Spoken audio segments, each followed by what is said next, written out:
안녕하셨습니까? 겨울아저씨 책 읽는 자작입니다.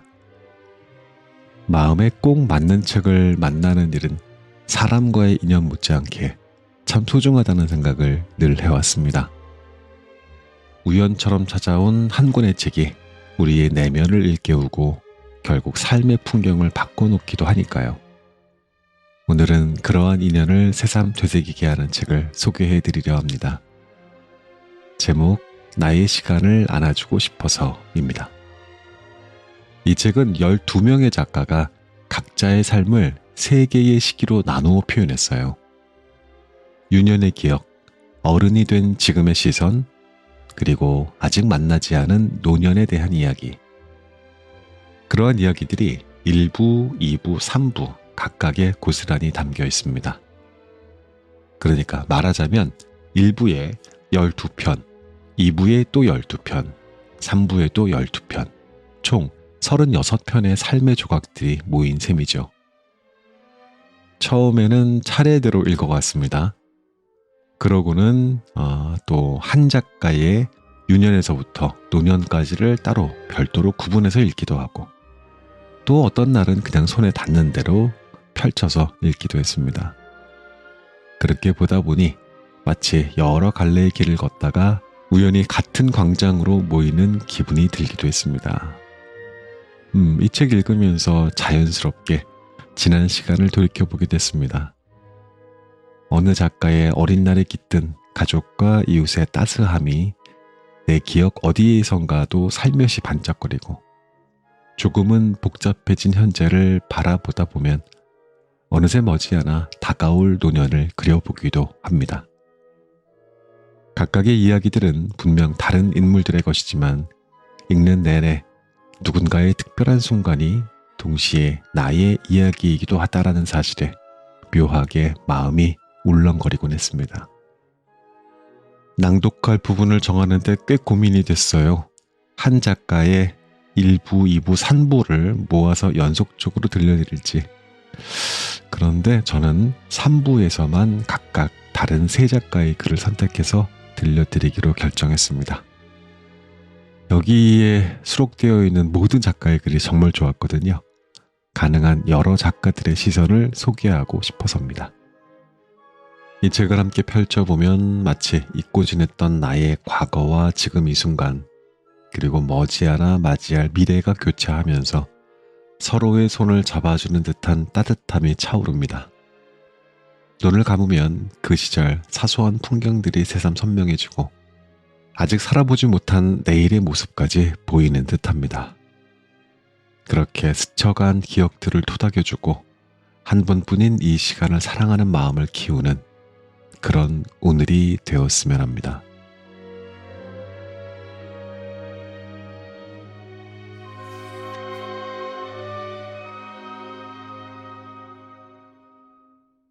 우리가 사랑으로 다시 만날 때 이설아. 함께 그린 동그라미. 눈을 뜨니 남편 자리가 비어있다. 고개를 돌려 탁상시계를 보는데 아직 6시 10분이다.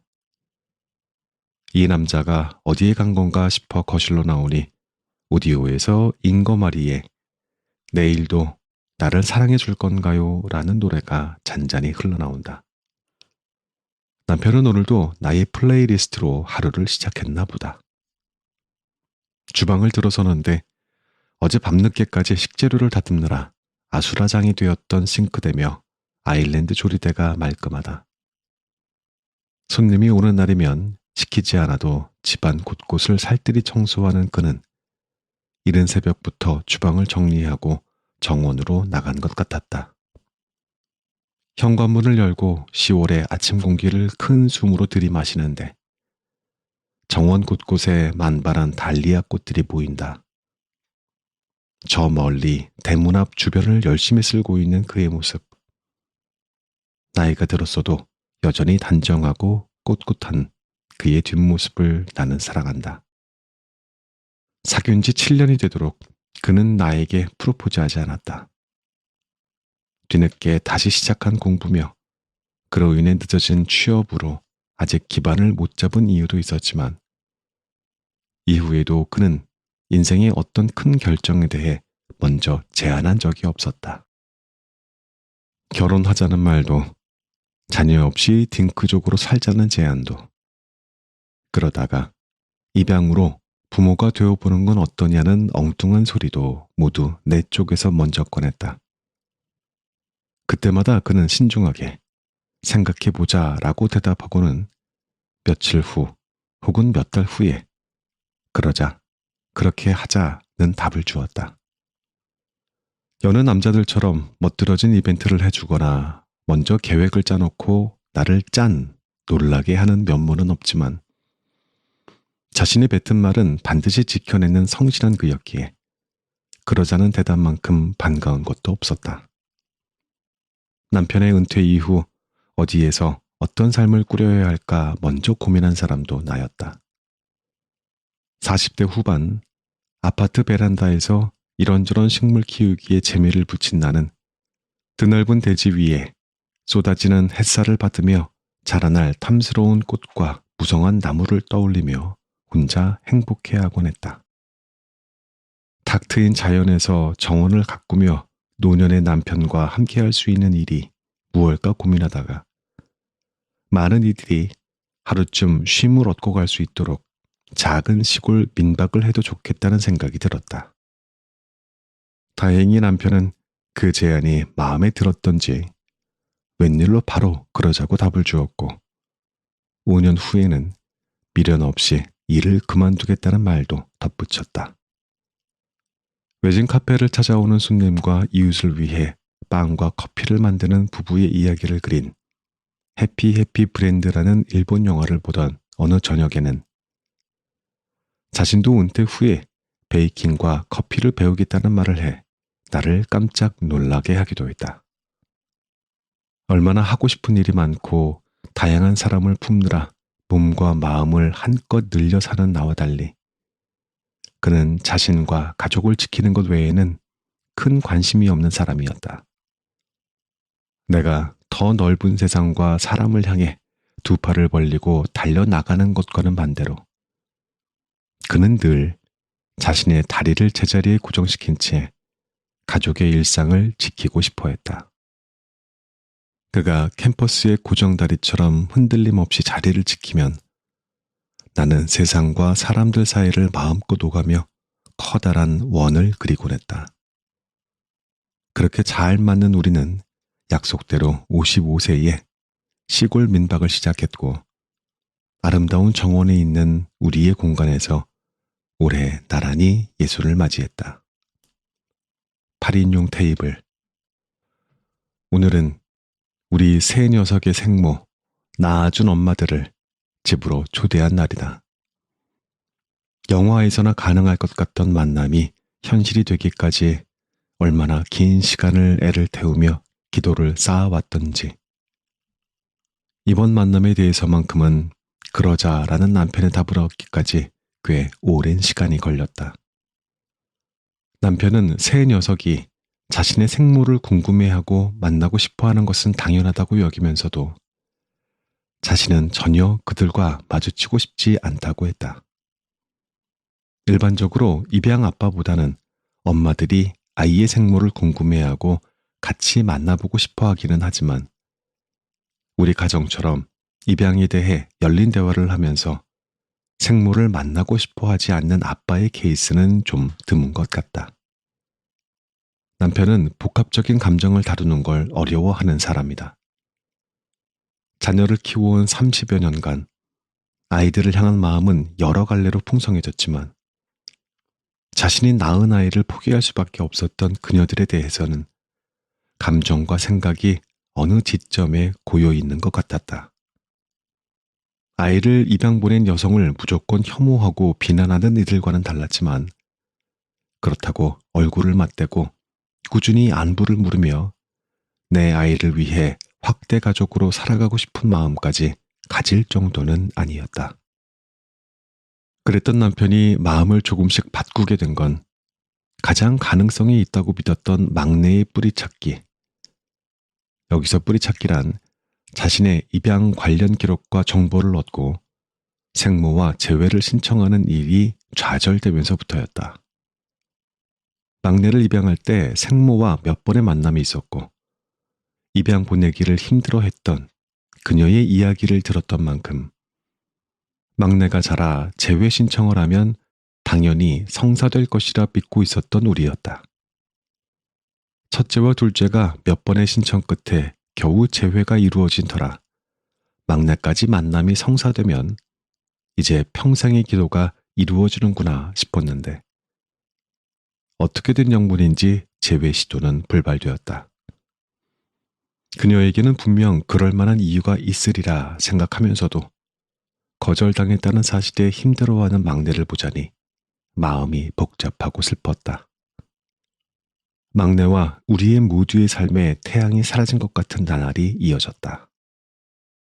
인생이 자신만 외면했다고 믿는 아이 앞에서 우리 부부는 그저 그녀가 마음을 돌이켜주기를 묵묵히 기도할 수밖에 없었다. 아이에게 이 거절이 얼마나 큰 상실인지, 아이들 중 하나라도 슬픔에 젖어 있으면 가족의 행복 모두 유예될 수밖에 없음을 경험한 남편은 처음으로 막내와 그녀를 위한 기도를 시작했다. 그러고는 막내의 생모와 재회하게 된다면 세 아이들의 생모 모두를 집으로 초대하자고 아이들과 그녀들, 우리 부부가 함께 연결 기쁨을 누리고 싶다는 말을 전해왔다. 이러한 말을 듣는 날이 오다니 이 남자 정말 뼛속까지 아버지가 되었구나 하는 생각에 마음이 울컥했다. 언젠가 첫째 그림 일기에 등장했던 길고 긴 테이블, 그 위에 우리 부부와 아이 셋, 그리고 우리 아이들을 낳아준 3명의 엄마들의 이름표가 다정하게 마주놓여 있는 그림이 떠올랐다. 간절한 기도가 하늘에 닿은 걸까? 5년이 지난 오늘 드디어 그 긴 테이블을 펼치는 날이 되었다. 성인이 된 세 아이들이 각각 생모와 재회를 하긴 했지만 우리 부부까지 함께 만나는 자리는 처음이라 내심 걱정이 되었다. 더욱이 3명의 생모를 한자리에 초대하는 자리이다 보니 그들 중 누구라도 원치 않으면 불가능한 자리였는데 그들은 감사하게도 우리의 초대에 기꺼이 응해주었다. 인생은 가끔 생의 다음 장을 간절히 열기를 원하는 이에게 생각지 못한 용기를 건네는 것 같다. 남편과 정성스럽게 갖고 온 이 집에서 그녀들을 맞이한다고 생각하니 오늘 모이는 이들 모두에게 이번 생이 허락한 최대치의 평안이 임하기를 기도하게 된다. 새벽부터 움직이는 걸 보니 남편 마음속에도 여러 감정이 뒤섞이나 보다. 아이들이 보내준 사진으로 확인한 그녀들의 얼굴에는 우리 세 녀석이 절묘하게 스며 있었다. 그녀들로부터 왔음이 분명한 내 아이들의 예쁜 구석들, 우리가 평생 사랑했던 개성들을 마주하자 말로 표현하기 어려운 감정이 인다. 사진 속 그 얼굴이 꼭 저 문을 열고 들어오겠구나. 문득 인생의 신비로움을 찬양하고 싶어진다. 달리아 센터피스. 나의 정원은 5월 중순 작약이 꽃망울을 터뜨리며 축제를 시작한다. 그 뒤로 장미가 밭동을 이어받고 여름에는 수국이 정말 오래도록 정원을 아름답게 지킨다. 가을 정원을 화려하게 수놓는 달리아는 장미처럼 기온과 햇빛에 따라 화형과 색이 조금씩 달라지기도 한다. 정원을 가꾸고 계절을 보낼 때마다 그녀들과 만나는 날 테이블 위에는 어느 계절의 꽃이 올라오게 될까 상상했었는데 오늘 드디어 테이블 센터피스를 위한 달리아 수확을 시작하게 되었다.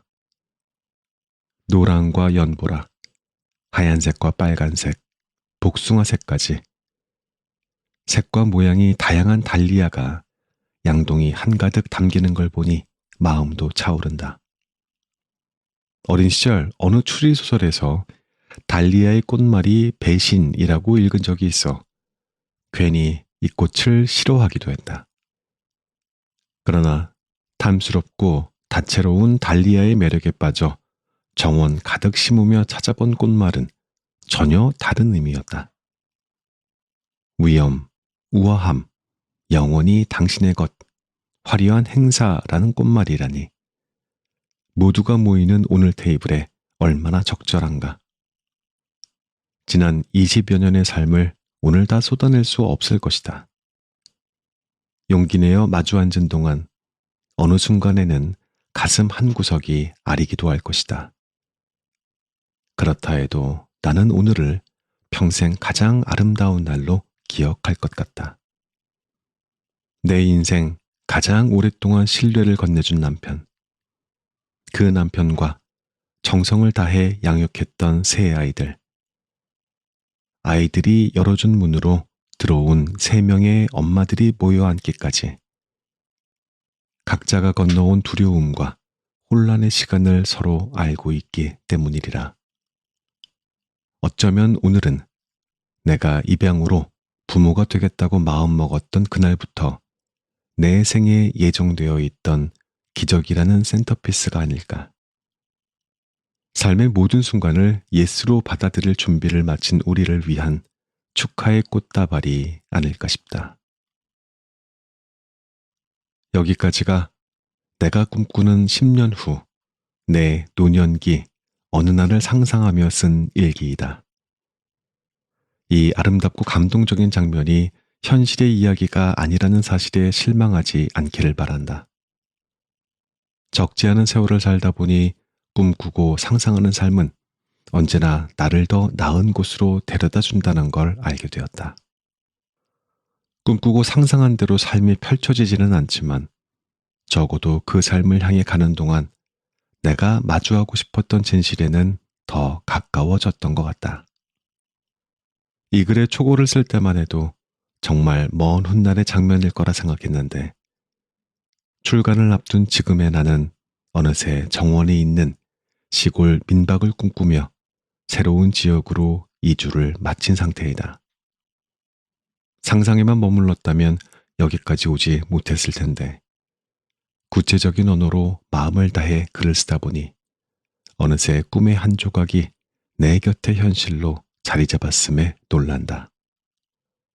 앞으로 내가 그리는 노년은 입양의 새 당사자가 두려움 없이 만나 서로의 조각을 받아들이도록 돕는 일은 물론 더 많은 이들이 자신 안의 사랑과 재회하도록 돕는 삶이다. 자연과 협력하며 일군 나의 아름다운 정원을 찾아온 이들이 자신의 삶과 화해하고 만나지 못했던 이들과 만나며 자신 안에 있던 새로운 가능성과 연결되도록 돕는 넉넉한 어른으로 늙고 싶다. 존재와 존재가 사랑으로 다시 만날 때 가장 넓은 품으로 그 모두를 안아주는 어른으로 곁을 지키고 싶다.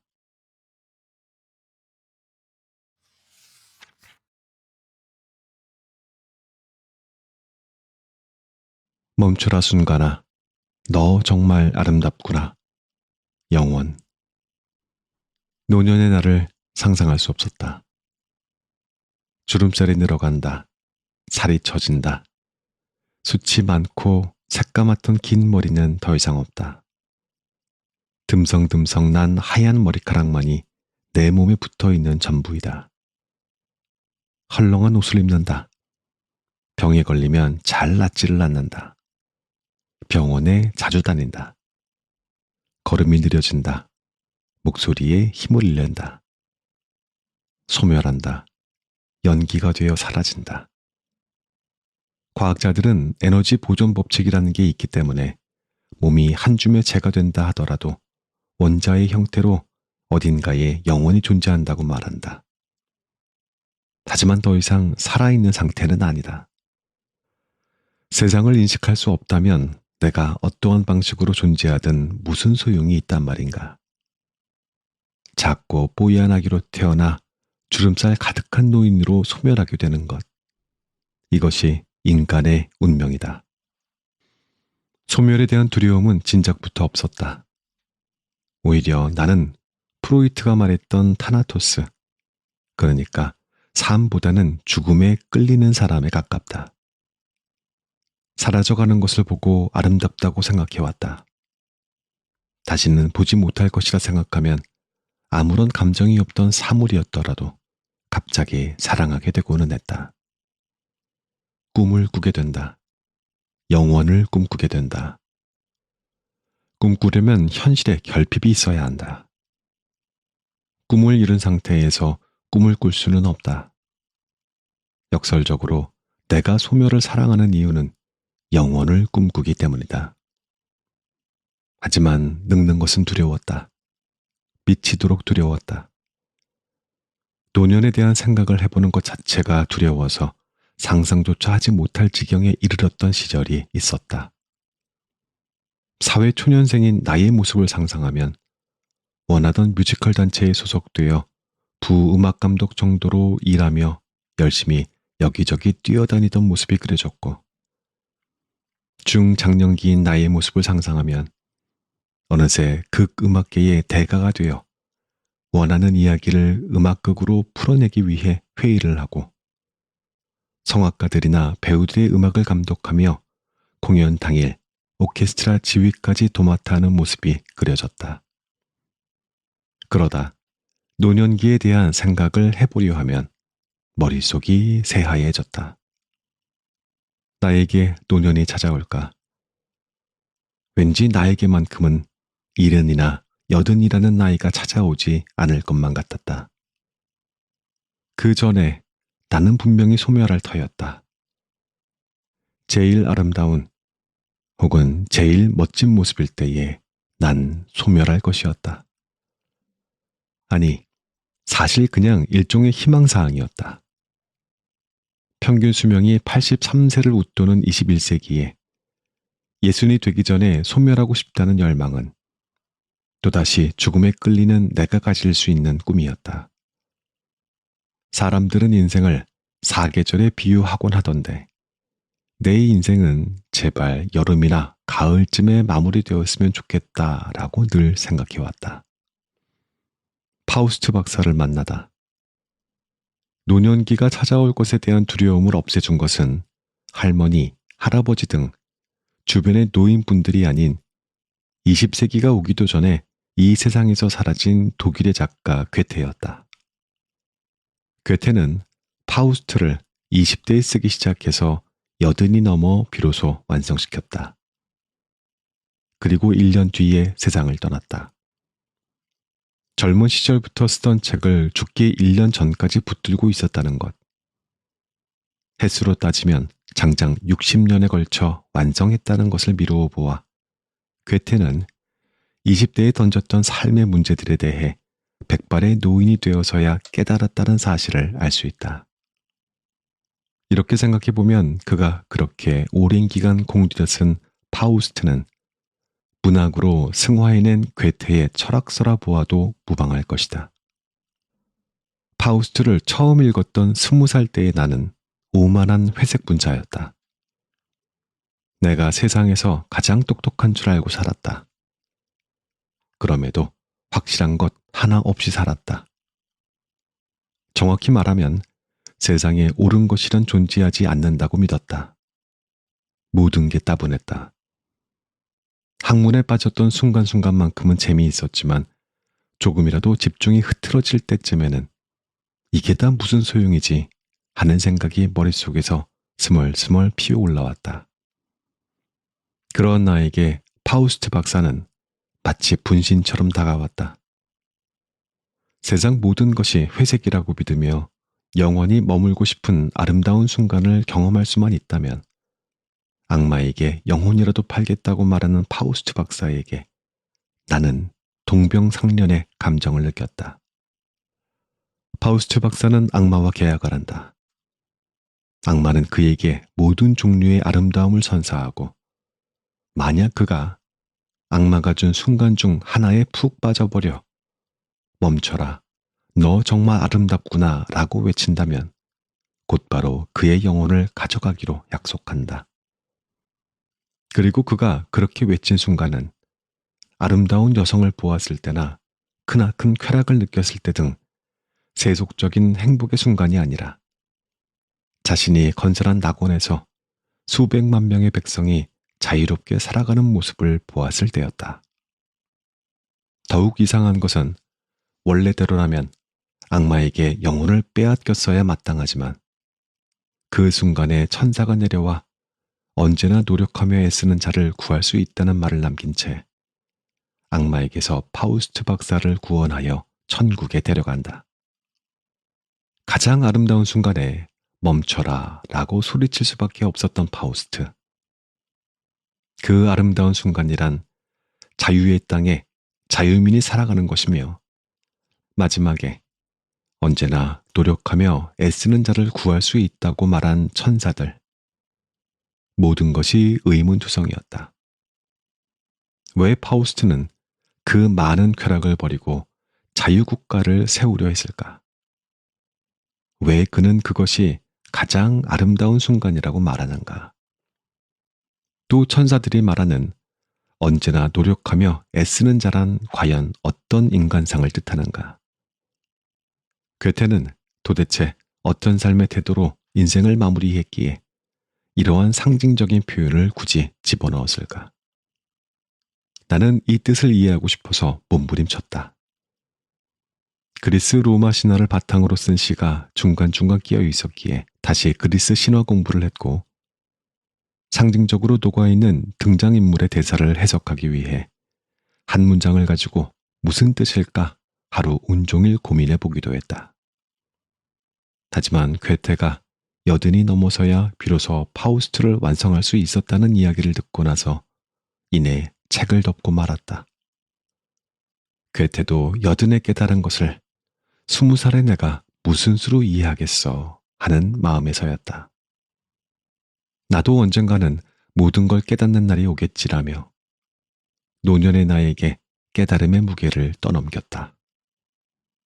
왠지 모르게 나도 80 정도가 되면 세상을 깨닫거나 적어도 어떻게 사는 것이 옳은지 정도는 자신 있게 말할 수 있을 것만 같았다.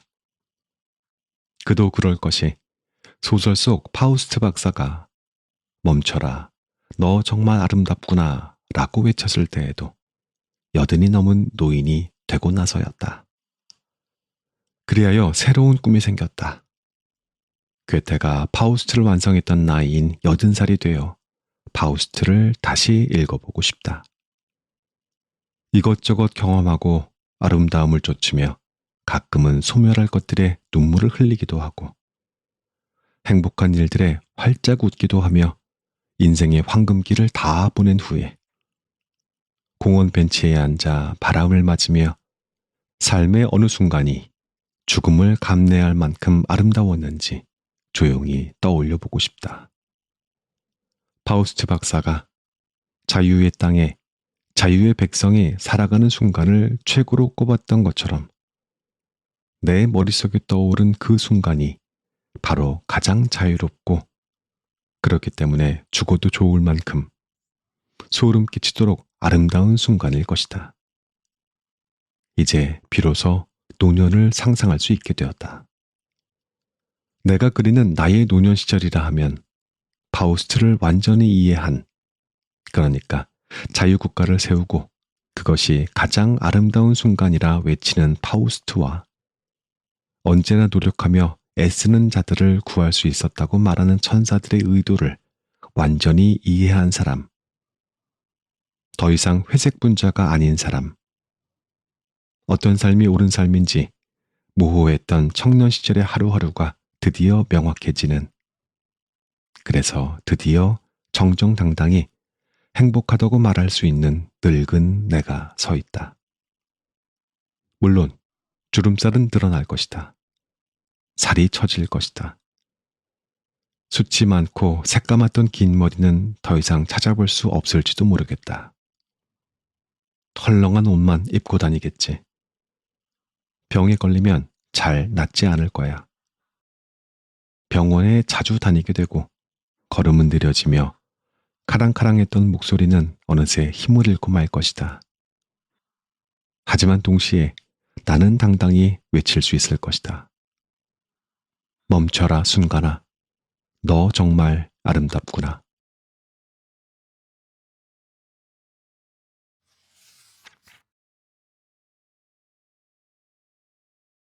점등, 허태준. 잠들지 않았다. 골목에 들어설 때까지만 해도 뉘엿거리며 방으로 들어오던 노을빛은 어느새 완전히 사라지고 그의 이야기가 끝날 즈음에는 방이 한 치 앞도 보이지 않을 정도로 어두워졌다. 그는 자신이 쓴 글을 보여주겠다고 했다. 나는 뭐라고 대답해야 할지 머뭇거리다가 어두워서 아무것도 보이지 않는다고 솔직하게 말했다. 그는 과하게 미안해하며 성큼성큼 싱크대 근처로 걸어가 스위치를 올렸다. 탁 하는 소리와 함께 퍼져나온 빛에 나는 미간을 찌푸렸지만 그는 표정 하나 변하지 않았다. 밝아진 방 안의 풍경과는 반대로 주름과 같이 깊게 패인 그 두 눈에는 공허한 그림자가 드리웠다. 이해받지 못할지 모르지만 나는 그 순간 그가 부럽다고 생각했다. 불을 끄지 못하고 잠드는 밤의 연속이었다. 아침마다 울리는 알람에 정신이 들면 밤새 흡수한 형광등 불빛 때문에 눈동자 안쪽이 시큰거렸다. 후회가 밀려왔지만 어쩔 수 없었다. 마지못해 세면대로 향하면 충혈된 눈 아래로 내려온 다크서클이 보였다. 그게 더 짙어지는지 아닌지 알 방법은 없었다. 거의 매일 나는 그러한 몰골로 하루를 시작했다. 반쯤은 사업가, 반쯤은 프리랜서로 지내던 때라서 하는 일은 그때그때 달랐다. 보통은 아침 6시에 일어나 일용직 용접일을 하러 기차를 타고 도시 외곽으로 넘어갔다. 코로나 대유행으로 거의 방치하다시피 해둔 홈페이지로 아주 가끔 요청이 들어오면 어쩔 수 없이 주문을 받고 고객과 배송 일정을 잡았다. 가구 조립을 겸했기 때문에 공구를 챙겨서 직접 방문해야 했다. 일이 끝나면 몇 시가 됐건 해운대 모텔촌 구석에 있는 카페로 갔다. 그곳에서 자정까지 계약한 책의 원고를 썼다. 후회스럽게 시작한 하루였지만 괜찮았다. 이제 불을 끄고 자면 된다. 그러면 적어도 오늘보다는 덜한 피로감으로 내일을 시작할 수 있었다. 하지만 그 간단한 해결책을 나는 쉽게 실행할 수가 없었다. 원인이 다르기 때문이었다. 애초에 나의 문제는 잠들지 못한다가 아니라 잠들지 않는다에 있었으니까. 나는 잠들지 않았다. 카페에서 쓰기 시작한 글도 아직 완성하지 못했고 어떻게든 사업을 살릴 돌파구도 마련해야 했다. 저녁 대신 편의점에서 사온 싸구려 헤이즐넛 커피를 마시며 다시 책상에서 몇 시간을 보냈다. 마저 글을 쓰다가 졸다가 공책에 내일 할 일을 정리하다가 졸다가 머리가 지끈거리면 안경도 그대로 쓴 채 침대에 누웠다. 잠깐만 쉬자고 자신을 아무리 다독여봐도 결국 일어나지 못했다.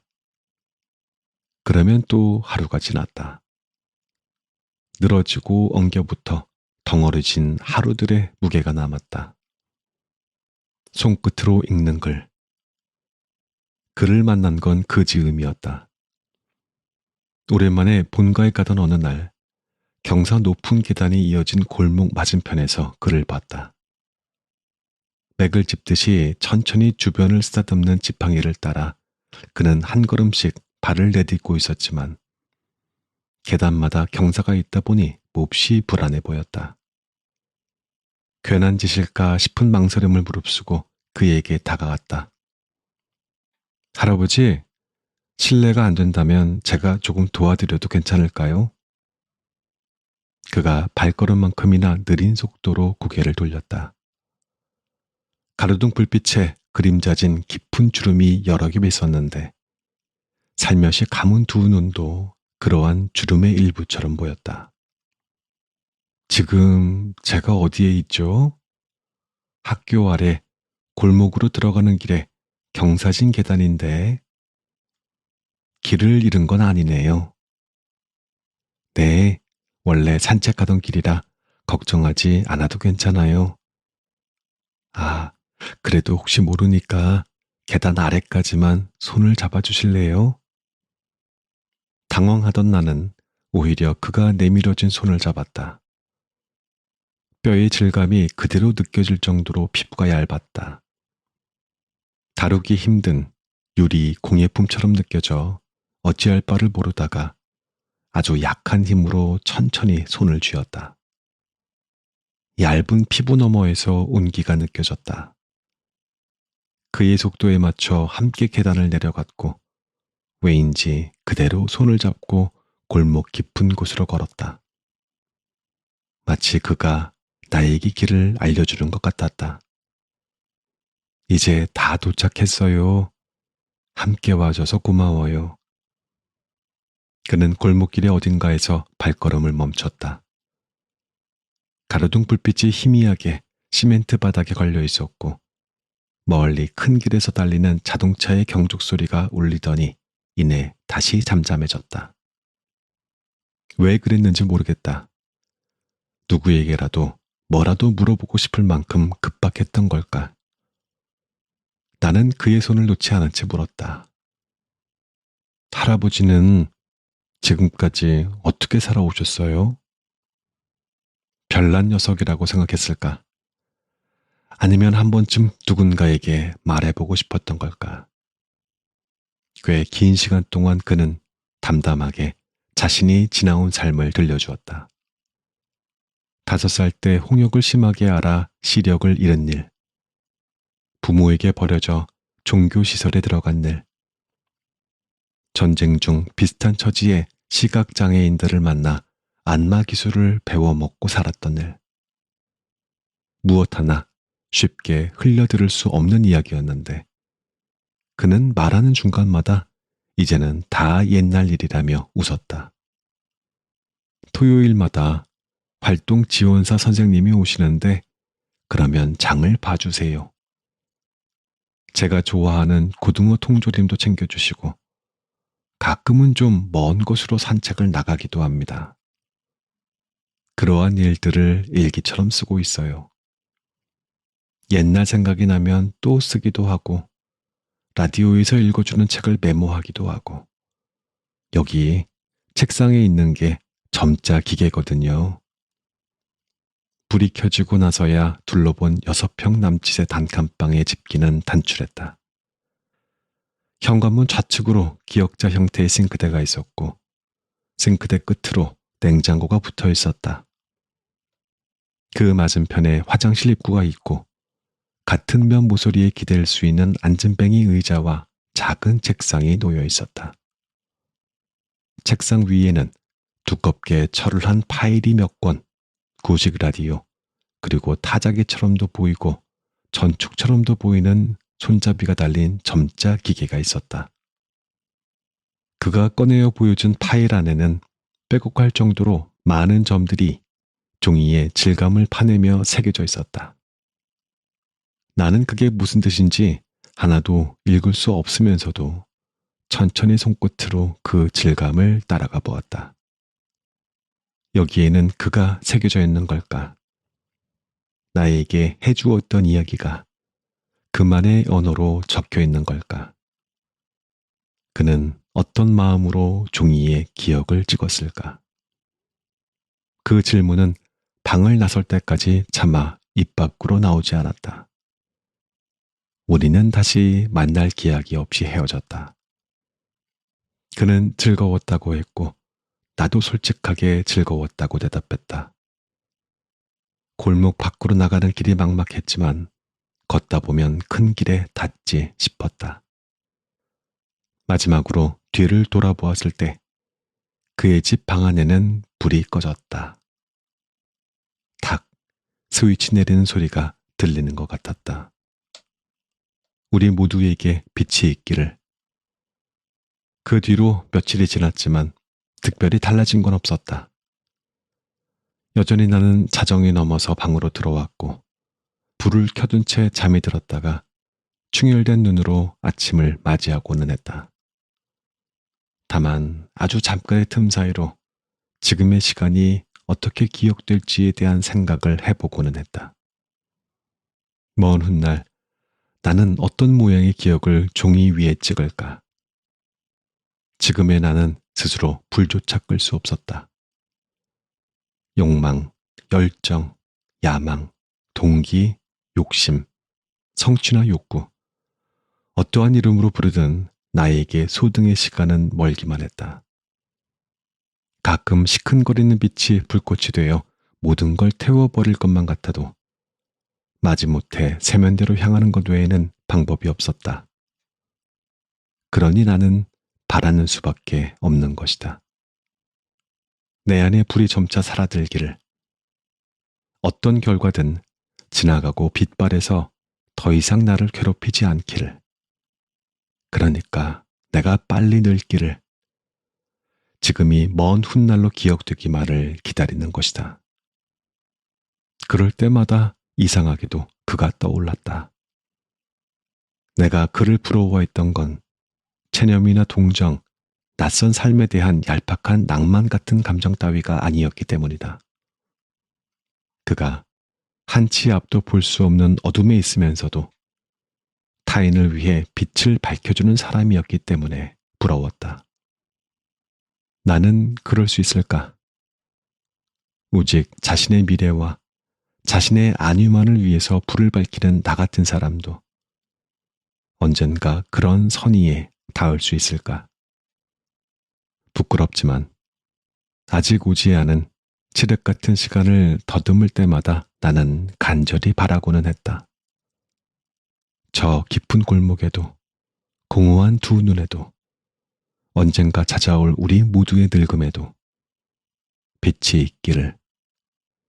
스위치를 올리듯 탁 가는 소리와 함께.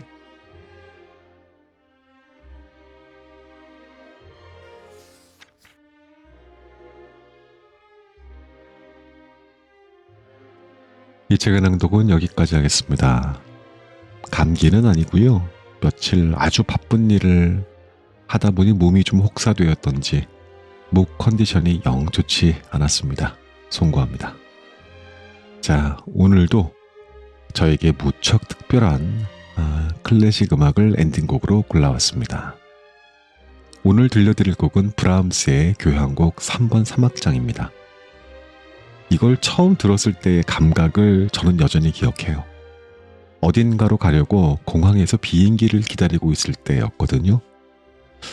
오래전 어디선가 들었던 것 같은, 그러나 처음 만나는 듯한 낯설고도 익숙한 선율, 애틋한 현악기들의 흐름 위로 서늘하게 떨어지는 관악기의 음색, 그게 마치 가을 저녁에 혼자 창가에 앉아서 흩날리는 낙엽을 바라보는 기분과도 비슷했습니다.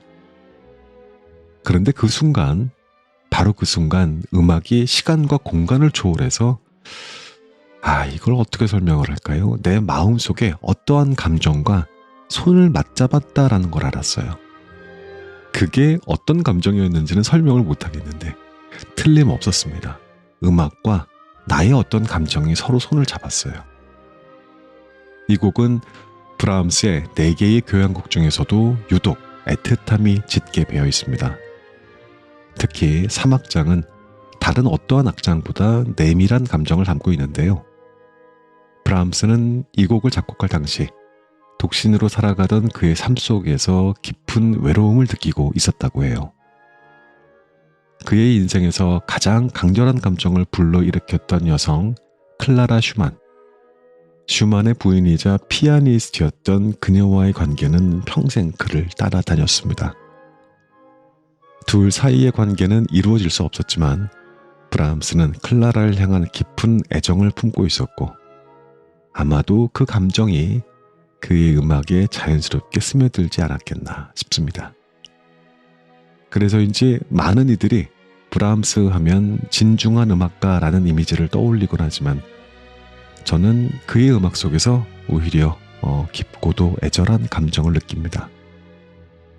어른이 되어서도 잊을 수 없는 첫사랑 같은 어딘가 불완전하고 완성되지 못한 감정들이 교차하는 순간들. 특히 이 사막장은 가슴 한편에 묻어둔 감정들을 섬세하게 흔들어 깨웁니다. 그래서일까요? 이 곡을 들을 때마다 음악이 아니라면 우리의 이러한 감정을 어떻게 꺼내볼 수 있을까 하고 감탄하곤 합니다. 음악이 흐르는 동안 우리는 과거와 현재를 잇는 길 위를 걷습니다. 그리고 그 길의 끝 어디에선가는 오래전 언젠가 마음속에 머물렀던 그리운 사람이 따뜻한 미소로 나를 기다리고 있을 것 같기도 합니다.